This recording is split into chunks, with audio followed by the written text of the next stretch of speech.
सभी विद्यार्थियों का एक बार फिर से स्वागत है हमारे नए वीडियो में। जैसा कि आपको स्क्रीन पर दिख ही रहा होगा, आज हम एक नया टॉपिक स्टार्ट करने जा रहे हैं, वाक्य विचार। वाक्य विचार व्याकरण का एक बहुत ही महत्वपूर्ण टॉपिक है। बहुत बार कंपटीशन एग्जाम में भी पूछा जाता है, बोर्ड परीक्षाओं में भी पूछा जाता है। तो ज़्यादा समय न गंवाते हुए वाक्य विचार को आरंभ करते हैं। क्या होता है वाक्य, किस प्रकार से बनते हैं, कितने प्रकार होते हैं, ये हम पढ़ेंगे। सबसे पहले हम जान लेते हैं वाक्य के बारे में कि ये वाक्य बनता कैसे है, होता क्या है ये वाक्य। देखिए विद्यार्थियों, बच्चों, भाषा की सबसे छोटी इकाई होती है वर्ण। जैसे क, जैसे ए, जैसे आ, ये क्या होती है? वर्ण होती है, सब जानते हैं। इन वर्णों के सार्थक समूह से जो एक इकाई बनती है उसको हम क्या कहते हैं? शब्द कहते हैं। वर्णों के सार्थक समूह को क्या कहते हैं? शब्द। ये शब्द जब वाक्य में डाल दिए जाते हैं तो क्या कहलाते हैं? पद कहलाते हैं। पद पढ़े होंगे आपने व्याकरण में। और इन्हीं पदों से या इन्हीं शब्दों से क्या बनता है? वाक्य बनता है। किस प्रकार से देख लेते हैं। शब्दों के सार्थक समूह को वाक्य कहते हैं। शब्दों के सार्थक समूह को वाक्य कहते हैं। ये छोटी सी बात है, लेकिन इतना ही नहीं होता है वाक्य में। केवल सार्थक शब्दों का समूह ले लें तो वाक्य बन जाए, ये एक साधारण सी बात है, सरल सी बात है। होता सार्थक शब्दों का समूह ही है, लेकिन कुछ उसमें बातें होती हैं। क्या बातें होती हैं? ये आगे इसकी जो परिभाषा दे रखी है इसे हम जान लेते हैं। जैसे अर्थात वाक्य शब्द समूह का वह सार्थक विन्यास होता है जिससे उसके अर्थ व भाव की पूर्ण व सुस्पष्ट अभिव्यक्ति होती है। थोड़ी सी परिभाषा कठिन लग रही होगी। हम दूसरे तरफ से या दूसरे तरीके से इस प्रकार से लिख सकते हैं कि वाक्य क्या होता है? वाक्य होता है सार्थक शब्दों का ऐसा समूह जो व्यवस्थित क्रम में हो वह अपने पूर्ण अर्थ व भाव को प्रकट करे। तो सार्थक शब्दों का ऐसा समूह जो व्यवस्थित क्रम में हो वह अपने पूर्ण अर्थ व भाव को प्रकट करे, क्या कहलाता है? वाक्य कहलाता है। तो ये परिभाषा आप लिख सकते हो बहुत ही अच्छे तरीके से। शॉर्ट में इस परिभाषा को देख सकते हैं। सार्थक शब्दों का ऐसा समूह जो व्यवस्थित क्रम में हो और अपने पूर्ण भाव या पूर्ण अर्थ को प्रकट कर सके, वो वाक्य कहलाता है। अब इस वाक्य को पढ़ते समय वाक्य में कुछ योग्यताएं होनी चाहिए।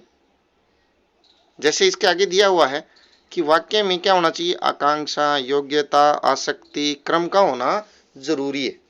क्या कहना चाहता है? आकांक्षा। वाक्य में किस प्रकार की आकांक्षा होनी चाहिए? भाई कोई भी वाक्य हो वो बोलने वाले की आकांक्षा पूरी करे और सुनने वाले की जिज्ञासा को भी शांत करे। ऐसा नहीं है कि अनर्गल शब्दों का इस्तेमाल कर दें और वो वाक्य हम बोल दें। जैसा कि यहां दिया है सार्थक समूह, शब्दों का सार्थक समूह, तो हम कुछ भी लिख दें क्या? कि भारत, देश, गंगा, हिमालय, जयपुर, बंगाल, बिहार, ऐसा कुछ भी लिख करके कोई वाक्य नहीं बना सकते हैं। सार्थक शब्द तो होंगे लेकिन वो आकांक्षा को पूरा नहीं करेंगे, सुनने वाले की जिज्ञासा को शांत नहीं करेंगे, बोलने वाले के अर्थ को प्रकट नहीं करेंगे। तो क्या होनी चाहिए? आकांक्षा भी पूरा करने वाला होनी चाहिए। योग्यता, किस बात की योग्यता? अपने पूर्ण अर्थ और भाव को प्रकट करने की उसमें क्या होनी चाहिए? योग्यता भी होनी चाहिए। आसक्ति, इसको कुछ लोग सन्निधि भी बोलते हैं। मतलब उन शब्दों के बीच निश्चित दूरी भी होनी चाहिए, एक दूसरे पर वो डिपेंड रहे, जुड़े हुए होने चाहिए। निश्चित क्रम होना चाहिए। ये नहीं है कि भाषा शब्द को यहाँ पर कर दो कि ये भाषा सबसे छोटी इकाई, ऐसा नहीं है। ठीक है, जिसका जो क्रम है उस क्रम में ही वो आना चाहिए। जैसे कर्ता का जो स्थान है वो कर्ता पर आए, कर्म का जो स्थान है वो कर्म आए, जहां पर क्रिया की आवश्यकता वहां पर क्या है, क्रिया आए। ठीक है, ये क्रम भी सही होना चाहिए, व्याकरणिक दृष्टि से क्रम भी सही होना चाहिए, उनके बीच निश्चित दूरी भी होनी चाहिए। ये नहीं है कि हमने यहाँ तो लिख दिया राम, यहाँ लिख दिया ने, दूसरे पेज पे लिख दिया रावण को मारा, ऐसे 2-3 पेज भर दिए, ऐसा नहीं है। निश्चित क्रम में होना चाहिए, सन्निधि यानी उनमें एक निश्चित निकटता होनी चाहिए, तब जाकर के क्या बनता है, वाक्य बनता है। आशा है ये बात समझ में आ गई होगी कि वाक्य आखिर होता क्या है और किस प्रकार से बनता है। अब देखिए, वाक्य, वाक्य के 2 अंग होते हैं। वाक्य के अंग पढ़ रहे हैं, ये ध्यान रखें सभी बच्चे, सभी विद्यार्थी ध्यान रखें। हम क्या पढ़ रहे हैं, वाक्य के अंग पढ़ रहे हैं, नहीं कि भेद। भेद हम लास्ट में पढ़ेंगे, पहले कुछ आवश्यक जानकारी है वो पूरी कर लेते हैं। वाक्य के अंग क्या कहलाते हैं। वाक्य के 2 अंग होते हैं। एक तो होता है उद्देश्य, बहुत इंपॉर्टेंट चीज है ये, महत्वपूर्ण चीज है ये उद्देश्य। और एक होता है विधेय। ये ध्यान रखें क्या होता है, विधेय। कभी कभार सीधा ही पूछ लेता है कि वाक्य के अंगों को समझाइए, वाक्य के कितने अंग होते हैं बताइए। हम समझ लेते हैं कि वाक्य के भेद पूछ रहा है, लेकिन वो क्या पूछ रहा होता है, वाक्य के अंग पूछ रहा होता है। तो जान लेते हैं उद्देश्य और विधेय क्या होते हैं कुछ उदाहरणों के माध्यम से। उद्देश्य, उद्देश्य किसे कहते हैं, जिसके संबंध में वाक्य में कहा जाता है उसे उद्देश्य कहते हैं। बिल्कुल सही बात लिखी है इसमें, और इसको आप समझ भी सकते हो कैसे, कि वाक्य में जिसके विषय में या जिसके संबंध में कहा जाता है, जिसके संबंध में कहा जाता है, जिसके विषय में कहा जाता है, वो क्या कहलाता है, उद्देश्य कहलाता है। ये इसकी परिभाषा भी मान सकते हो, और इसको अच्छे तरीके से हम हल करेंगे।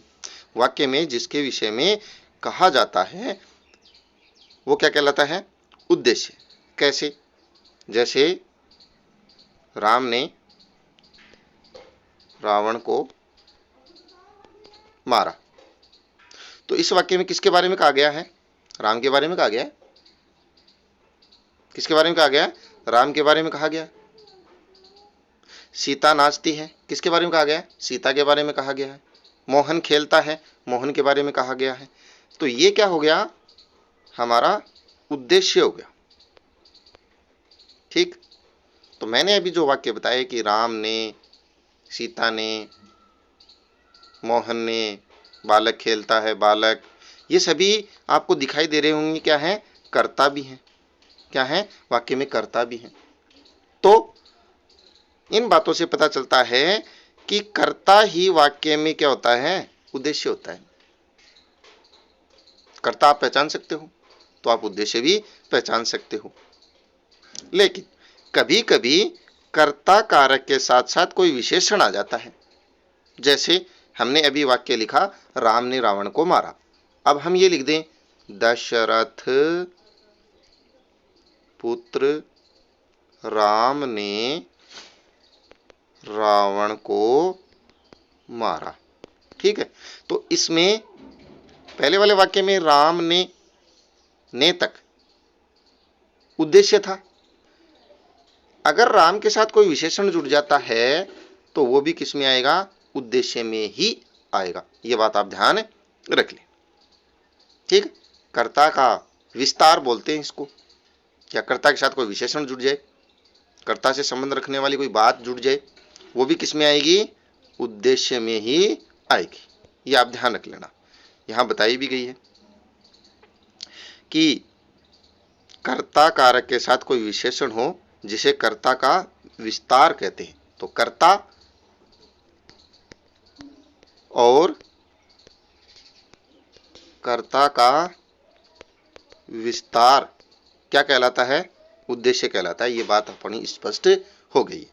और परिभाषा पूछे तो परिभाषा यही है, वाक्य में जिसके संबंध में कुछ कहा जाता है या जिसके बारे में कुछ कहा जाता है उसे क्या कहते हैं? उद्देश्य कहते हैं। और सीधे शब्दों में हम देखें तो कर्ता और कर्ता का विस्तार क्या कहलाता है? उद्देश्य कहलाता है। जैसे नीचे उदाहरण भी दिया गया है और मैंने भी 2 उदाहरण दिए हैं, वो भी आप नोट कर लें। राम ने रावण को मारा, राम ने क्या है? कर्ता है और उद्देश्य भी है। दशरथ पुत्र राम ने रावण को मारा, तो दशरथ पुत्र राम ने, यहां तक क्या है? उद्देश्य है। और यहां पर भी देखो कर्ता का विस्तार देकर के ही वाक्य बनाया है कि मेरा भाई प्रशांत, मेरा भाई प्रशांत धार्मिक पुस्तकें अधिक पढ़ता है। तो यहां तक मेरा भाई प्रशांत क्या है? वाक्य में उद्देश्य है, जिसमें प्रशांत कर्ता है और मेरा भाई प्रशांत कर्ता का क्या है? विशेषण है, या कर्ता का क्या है? विस्तारक है, कर्ता का विस्तार है। तो ये भी क्या आएगा? उद्देश्य में आएगा। आशा ये बात समझ में आ गई होगी। एक बार रिपीट कर लेते हैं हल्के रूप में। उद्देश्य क्या होता है? वाक्य में जिसके संबंध में कुछ कहा जाए वो उद्देश्य होता है। अर्थात कर्ता ही क्या होता है? उद्देश्य होता है। कभी कभार कर्ता का विस्तार भी जुड़ जाता है तो वो भी क्या कहलाता है? उद्देश्य कहलाता है। 3 उदाहरण दिए हमने। राम ने रावण को मारा, मोहन पढ़ता है, मुकेश खेलता है, वगैरह वगैरह। या कर्ता का विस्तार करके हमने वाक्य लिखा, दशरथ पुत्र राम ने रावण को मारा, ये वाक्य भी आप लिख सकते हो। तो दशरथ पुत्र राम ने, यहां तक भी उद्देश्य है। और मेरा भाई प्रशांत, ये भी क्या है? उद्देश्य। आ गया होगा समझ में? अगला है हमारा विधेय। विधेय क्या होता है? देखो इसको ध्यान से समझना है। विधेय, उद्देश्य, अभी तक हमने पढ़ा उद्देश्य, वो समझ में आ गया। हाँ, उद्देश्य यानी कर्ता, कर्ता के संबंध में वाक्य में जो कुछ कहा जाता है उसे क्या कहते हैं? विधेय कहते हैं। ये बात आप याद कर लो, लिख लो, दिमाग में फिट कर लो कि उद्देश्य के विषय में जो कुछ कहा जाता है, किसके विषय में? उद्देश्य के विषय में जो कुछ कहा जाता है उसे क्या कहते हैं? विधेय कहते हैं। उसे क्या कहते हैं? विधेय कहते हैं। उद्देश्य यानी कर्ता, तो ये बात भी बोल सकते हैं, कर्ता के विषय में जो कुछ कहा जाता है। उद्देश्य के या कर्ता के विषय में जो कुछ कहा जाता है वो कहलाता है विधेय। आगे देखिए, विधेय के अंतर्गत वाक्य में प्रयुक्त क्रिया या क्रिया का विस्तारक, कर्म, कर्म का विस्तारक, पूरक या पूरक का विस्तारक आदि आते हैं। उक्त वाक्य में सारे के सारे किस में आ जाते हैं? विधेय में ही आएंगे। शायद समझे नहीं आप, ध्यान से देखें। जैसे हमने उद्देश्य पढ़ा था तो उसमें कर्ता का विस्तारक क्या था? विधेय था। ठीक इसी में हम एक वाक्य लिखते हैं जो ऊपर वाला था, राम ने रावण को मारा। ठीक है, तो इसमें क्या था? ये उद्देश्य था। अब इस उद्देश्य के विषय में क्या कहा गया? रावण को मारा। इस कर्ता ने किसको मारा? रावण को मारा। तो ये क्या कहलाएगा? विधेय कहलाएगा। ठीक, तो ये क्या भाग आ गया? ये क्रिया का भाग आ गया। अर्थात विधेय में क्या लेते हैं? क्रिया को लेते हैं। ये भी आप जान लें, विधेय क्या होता है? क्रिया का पार्ट विधेय में ही आता है। एक और वाक्य देख लेते हैं, जैसे राम पुस्तक पढ़ता है, तो ये तो हो गया उद्देश्य, क्योंकि ये करता है। पुस्तक पढ़ता है, ये क्या हो गया? क्रिया का पार्ट हो गया। और इसे हम क्या कहेंगे? विधेय भी कह सकते हैं, क्योंकि राम के विषय में ये बात कही जा रही है कि वो पुस्तक पढ़ता है। अब कभी कभार ये क्रिया का विस्तार भी बढ़ जाता है। जैसे राम यानी कर्ता का विस्तार बढ़ा था, या कर्ता का विस्तारक जो हुआ था वो किसके अंतर्गत हुआ था? उद्देश्य के अंतर्गत हुआ था। ठीक उसी प्रकार क्रिया का विस्तार भी किसके अंतर्गत आएगा? विधेय के अंतर्गत आएगा। जैसे इसी वाक्य को लिखते हैं, राम राम तुलसी रचित पुस्तक पढ़ता है। तो उस पुस्तक का हमने विस्तार कर दिया कि वो तुलसी द्वारा रचित है। तो इसमें ये सारा का सारा पाठ किस में आएगा? विधेय में आएगा। ये ध्यान रख लें। तो हमने विधेय के बारे में क्या जाना? विधेय क्या होता है? कर्ता के संबंध में वाक्य में जो कुछ कहा जाता है वो विधेय होता है, अर्थात क्रिया का पार्ट जो होता है वो किस में होता है? विधेय में होगा। और क्रिया का विस्तार भी किस में आएगा? विधेय में ही आएगा। यही बात आगे समझाई गई है, इसको आप नोट्स में बना सकते हो कि कर्म का विस्तार भी, क्रिया का विस्तार भी, और उससे संबंधित कुछ पूरक शब्द हैं वो विस्तारक भी क्या आएंगे? विधेय में आएंगे। जैसे उक्त वाक्य में, ऊपर वाले वाक्य में, इस वाक्य में हमने देखा धार्मिक पुस्तकें अधिक पढ़ता है। वाक्यांश विधेय है, जिसमें पढ़ता है शब्द तो क्रिया है, अधिक शब्द क्रिया का क्या है? विस्तारक है। जो शब्द क्रिया की विशेषता बताता है उसको हम क्रिया का विस्तारक में हम ले सकते हैं। जैसे अभी लिया, राम है तुलसी रचित पुस्तक पढ़ता है, तो पुस्तक कर्म था, उसका विस्तारक भी हमने देख लिया। कर्म का विस्तारक भी किस में आएगा? विधेय में आएगा। क्रिया का विस्तारक भी विधेय में आएगा। जैसे इस वाक्य में आएगा अधिक पढ़ता है, ये था अधिक पढ़ता है। पुस्तकें शब्द कर्म है, तो धार्मिक शब्द पुस्तकों की विशेषता बताता है, तो ये भी किस में आएगा? विधेय में आएगा। तो कर्म का विस्तारक, क्रिया का विस्तारक भी किस में आएगा? विधेय में आएगा। पुस्तकों की विशेषता बतलाने के कारण पुस्तकें कर्म का क्या हो गई? विस्तारक हो गई। इनके अतिरिक्त यदि कोई शब्द प्रयुक्त होता है या जब वाक्य में क्रिया अपूर्ण होती है तो उसे पूरक करने के लिए, उसको पूर्ण करने के लिए, या उस पूरक की विशेषता बताने वाले शब्द भी किस में आएंगे? विधेय में आएंगे। ये आपके उद्देश्य और विधेय थे। तो विधेय में कर्ता या कर्ता का विस्तार जब हम अलग कर देते हैं तो बचा हुआ भाग आप किस में ले सकते हो? विधेय में ले सकते हो, जिसमें क्रिया, कर्म, और क्रिया और कर्म के विस्तारक भी किस में आ जाएंगे? विधेय में आ जाएंगे। तो विधेय क्या होता है? उद्देश्य के विषय में जो कुछ कहा जाता है, उद्देश्य के संबंध में जो कुछ कहा जाता है, जो कुछ भी, वो सारी बातें किस में आ जाएंगी? विधेय में। चाहे वो क्या हो? क्रिया हो, चाहे वो कर्म हो, चाहे क्रिया का विस्तार हो, चाहे कर्म का विस्तार हो, दोनों के दोनों किस में आएंगे? विधेय में आएंगे। उदाहरण लिया हमने, राम पुस्तक पढ़ता है, तो पुस्तक पढ़ता है क्या है? विधेय है। राम तुलसी द्वारा रचित पुस्तक पढ़ता है, तो तुलसी द्वारा रचित पुस्तक पढ़ता है, ये क्या है? विधेय है। अर्थात क्रिया, क्रिया का विस्तार, कर्म भी और कर्म का विस्तार भी किस में आएगा? विधेय में आया होगा। आशा है वीडियो पसंद आया होगा। अगर कोई भी समस्या हो, कोई भी बात समझ में नहीं आए, तो कमेंट बॉक्स में कमेंट करके पूछ सकते हैं। आज के लिए बस इतना ही। कल हम पढ़ेंगे वाक्य का अगला भाग कि वाक्य में और क्या क्या होता है। आज हमने वाक्य के क्या पढ़े हैं? अंग पढ़े हैं। वीडियो देखने के लिए बहुत बहुत धन्यवाद।